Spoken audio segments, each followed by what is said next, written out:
বাংলাদেশে মহিলাদের ফুটবল খেলা নিয়ে ধুন্ধুমার পরিস্থিতি। মহিলাদের ফুটবল প্রতিযোগিতা আসরে কট্টরপন্থীদের তাণ্ডব, বন্ধ করা হলো প্রতিযোগিতা। বেশ কয়েকজন উদ্যোক্তা জখম। অনেকেরই প্রশ্ন, বাংলাদেশে কি তালিবানি শাসন শুরু হলো?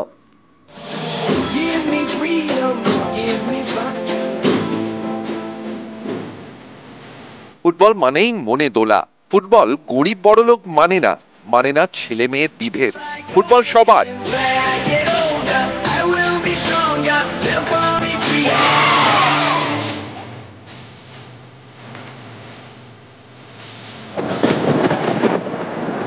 কিন্তু এই কথা বাংলাদেশের কট্টরপন্থীদের কে বোঝাবে?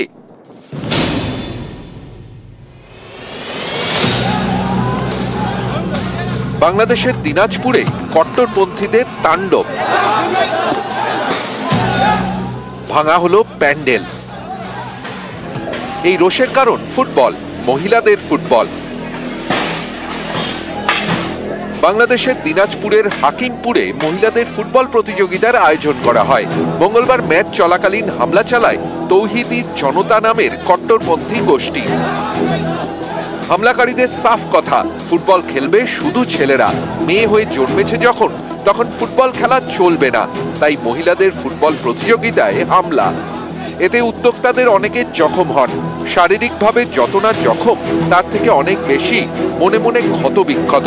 কারণ মন বারবার প্রশ্ন করছে, কেন মহিলাদের ফুটবল প্রতিযোগিতা হবে না? বাংলাদেশে কি তালিবানি শাসন শুরু হয়ে গেল?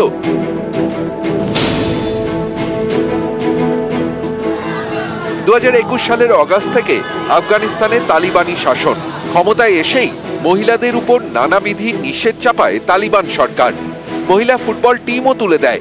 এই তালিবানি পথেই কি হাঁটছে বাংলাদেশ?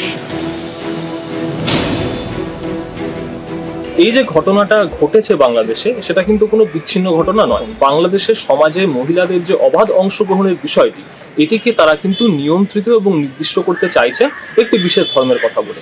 বাংলাদেশের বর্তমান যে সরকার রয়েছে, সেই সরকার যে অবস্থান নিচ্ছে, সেই অবস্থানটা কিন্তু এই ধরনের মৌলবাদীদেরকে কাছে টেনে নেওয়ার মতো একটা অবস্থান। তাহলে বাংলাদেশের যে সামগ্রিক রাজনৈতিক সামাজিক অস্থিরতা, তারই একটা বহিঃপ্রকাশ কিন্তু আমরা এই ঘটনাটির মাধ্যমে দেখতে পাচ্ছি। গত বছরের অগাস্টে দেশ ছাড়েন শেখ হাসিনা। তারপর থেকে বাংলাদেশে কট্টরপন্থীদের দৌরাত্ম্য বেড়েছে। সম্প্রতি রংপুরে এক গানের অনুষ্ঠানে তাণ্ডব চালায় কট্টরপন্থীরা। ময়মনসিংহে কাওয়ালি গানের অনুষ্ঠানেও হামলা চলে। এবার মহিলাদের ফুটবলে কোপ। নিউজ 18 বাংলা।